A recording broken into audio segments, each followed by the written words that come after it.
Hi hello friends, എല്ലാ കൂട്ടുകാർക്കും നമ്മുടെ പത്തരമാറ്റ് സീരിയലിൽ ഇനി വരാൻ പോകുന്ന ഒരു അടിപൊളി അപ്കമിങ് റിവ്യൂയിലേക്ക് തന്നെ സ്വാഗതം കേട്ടോ.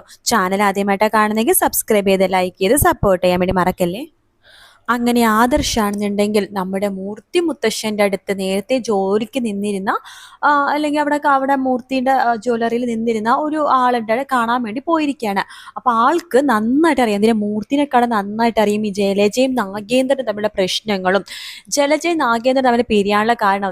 നാഗേന്ദ്രനെ എന്തുകൊണ്ടിട്ടാണ് ജലജ ഉപേക്ഷിച്ചു, ജലജനെ എന്തുകൊണ്ടാണ് നാഗേന്ദ്രൻ വെറുക്കുന്നതിനുള്ള കാരണങ്ങളെല്ലാം തന്നെ ഈ പുള്ളിക്കാരനെ നന്നായിട്ട് അറിയാൻ കേട്ടോ. അങ്ങനെ ആ പുള്ളിക്കാരൻ സത്യങ്ങളൊക്കെ തന്നെ ആദർശിനോട് പറയണം. അപ്പൊ ആദർശിനോട് പറയുന്നുണ്ട്, നിങ്ങളുടെ മുത്തശ്ശനെക്കാളും നന്നായിട്ട് ഈ നാഗേന്ദ്രനെയും ജലജനെയും എനിക്ക് നന്നായിട്ട് അറിയാം. മുത്തശ്ശനാണെന്നുണ്ടെങ്കിൽ സ്വന്തം മക്കളെക്കാളും ഇഷ്ടമായിരുന്നു ജലജേന.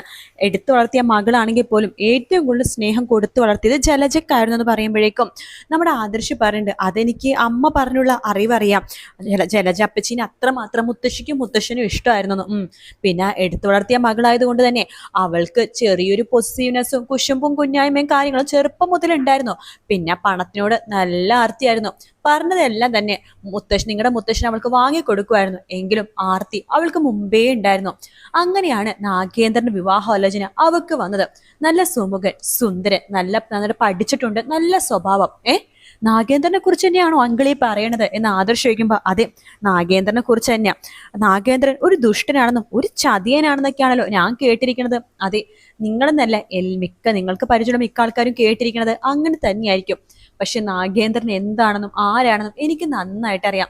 അയാളൊരു പാവമായിരുന്നു. പിന്നെ MBA കാരനായതുകൊണ്ട് തന്നെ ജലജനെ വിവാഹം കഴിച്ചപ്പോൾ തന്നെ നമ്മുടെ മൂർത്തി നിങ്ങളുടെ മുത്തശ്ശനാണെന്നുണ്ടെങ്കിൽ ജ്വല്ലറിയിലെ കാര്യങ്ങളൊക്കെ തന്നെ നാഗേന്ദ്രനെയാണ് ഏൽപ്പിച്ചത്.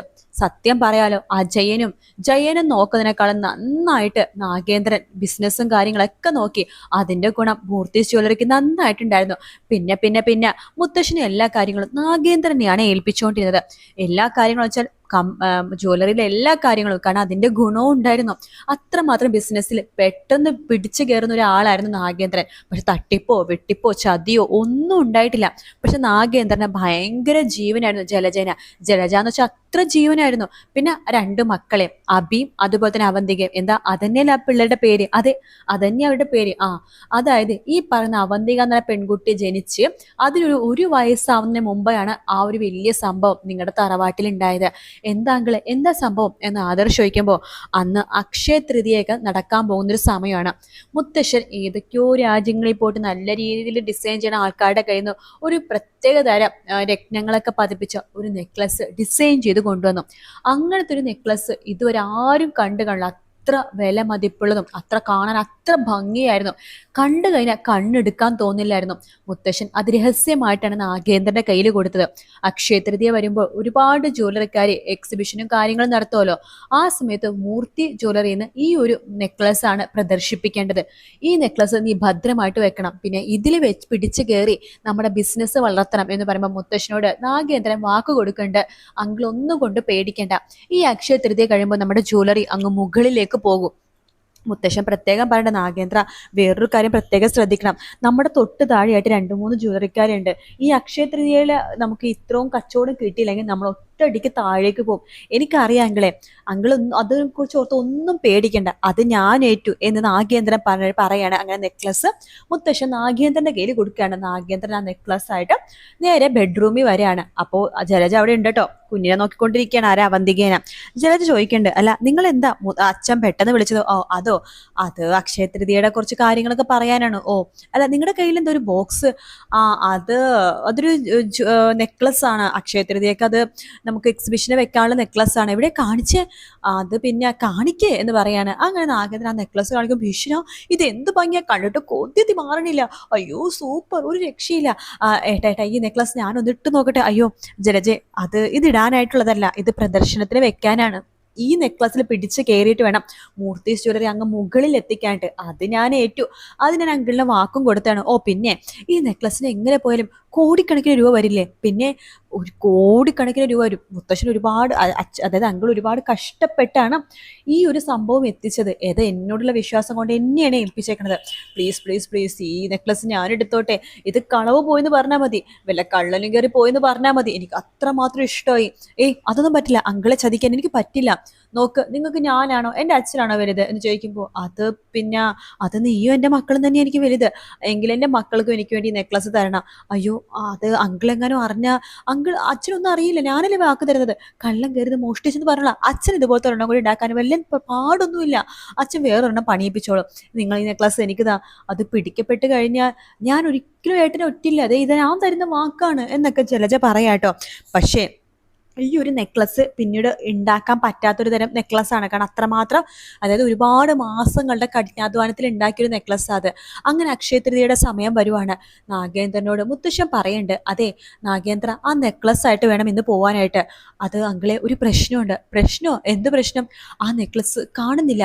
കാണുന്നില്ലെന്നോ? എന്തൊക്കെയാ ഈ പറയണമെന്ന് ചോദിക്കുമ്പോഴേ, സത്യമാണ് എനിക്കറിയില്ല, അതിപ്പോൾ കാണുന്നില്ല എന്ന് പറയുമ്പോഴേക്കും ആ വീട് മൊത്തം അരിച്ചു പെറുക്കണം എല്ലാവരും കൂടി. അപ്പം അവിടെ അത് നമ്മുടെ ജലജ ഒളിപ്പിക്കേണ്ട സ്ഥലത്ത് ഒളിപ്പിച്ചു വെച്ചു.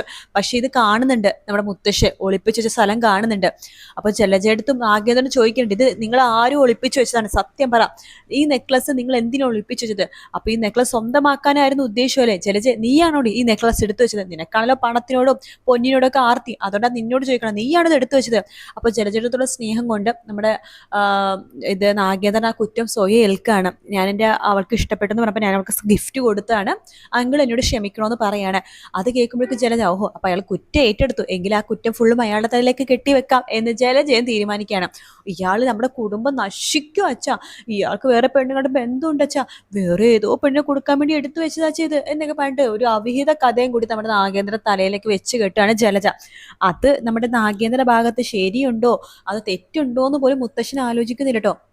ഈ ജലജ പറയുന്ന വാക്കുകൾ അതേപടി വിഴുങ്ങാണ് മുത്തശ്ശൻ. അപ്പൊ ജലജ പറഞ്ഞത് സത്യമാണ്, നാഗേന്ദ്രൻ വേറെ ഏതോ ആൾക്ക് വേണ്ടി, അല്ലെങ്കിൽ വേറെ ഏതോ ചുലർക്ക് വേണ്ടിയിട്ട് തങ്ങള് ഒറ്റാൻ വേണ്ടി നോക്കിയതാണെന്ന് പറഞ്ഞിട്ട് നാഗേന്ദ്രനെ കയറി വന്ന ഒരു ആളാണല്ലോ എന്റെ മരുമകൻ.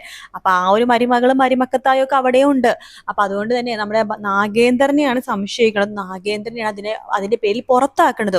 അപ്പൊ ഈ കാര്യങ്ങളൊക്കെ ഈ പുള്ളിക്കാരൻ നമ്മുടെ ആദർശോട് പറയുമ്പോൾ ആദർശ് പറഞ്ഞു, എന്നിട്ട് എന്താ അങ്കിൾ അന്ന് ആ സമയത്ത് മുത്തശ്ശനോട് ഇതൊന്നും പറയാത്തെന്ന് ചോദിക്കുമ്പോൾ, ഞാൻ പറയാൻ വേണ്ടി പല പ്രാവശ്യം ശ്രമിച്ചിരുന്നു. നാഗേന്ദ്രൻ എന്ന് പറഞ്ഞ പേര് കേൾക്കുമ്പോൾ മുത്തശ്ശൻ ദേഷ്യം വരുമായിരുന്നു. പിന്നെ അന്നത്തെ അക്ഷയ തൃതീയക്ക് ശരിക്കും അതായത് ബിസിനസ്, അതായത് മൂർത്തി ജ്വല്ലറിയുടെ ആ ഒരു ഗ്രാഫ് ഉള്ളു നേരെ കുത്തനെ താഴേക്ക് പോയി. അതുകൊണ്ട് മാനസികമായിട്ട് തളർന്നിരിക്കുന്ന ആ കുടുംബത്തെ ഞാൻ വീണ്ടും അതൊരു കാര്യങ്ങൾ പറയാൻ വേണ്ടി പോയില്ല. പിന്നെ ഒരുപാട് കഷ്ടപ്പെട്ടിട്ട് ആ മോന്റെ മുത്തശ്ശൻ ഈ നിലയിൽ വീണ്ടും മൂർത്തി ജ്വല്ലറി വളർത്തിക്കൊണ്ടുവന്നത് എന്നൊക്കെ പറയാണ്. അപ്പൊ നമ്മുടെ ആദർശിന്റെ സത്യങ്ങളൊക്കെ മനസ്സിലായിട്ട് ആദർശം അവിടെ നിന്ന് പോവാട്ടോ. ശേഷം ഈ കാര്യങ്ങളൊക്കെ നയനെടുത്ത് പറയണ്ട, ഓഹോ അപ്പൊ അങ്ങനെയാണ് കാര്യങ്ങൾ. അപ്പൊ നാഗേന്ദ്രൻ പാവമാണ്, ഇവിടെയുള്ള ആൾക്കാരുടെ ദേഷ്യം തീർക്കാൻ വേണ്ടിയിട്ടാണ് അയാൾ ഈ കാര്യങ്ങളൊക്കെ കാണിച്ചു കൂട്ടണല്ലേ, എങ്കിൽ നമ്മളൊക്കെ അയാളുടെ കൂടെ നിൽക്കണമല്ലോ എന്ന് പറയാണ്.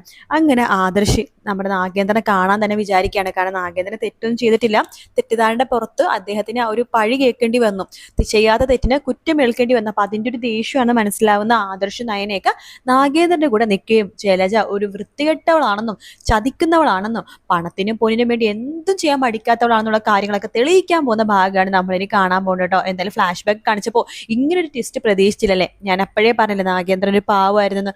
അതെ, അങ്ങനെ തന്നെയാണ് കഥ പോകാൻ പോകുന്നത്. കാത്തിരുന്ന് കാണാം ഫ്രണ്ട്സ്. വീഡിയോ ഇഷ്ടപ്പെട്ടാൽ ലൈക്ക് ചെയ്യുക, സബ്സ്ക്രൈബ് ചെയ്യുക, കമന്റ് ചെയ്യുക. മറ്റൊരു വീഡിയോ കാണാം. Take care, bye bye.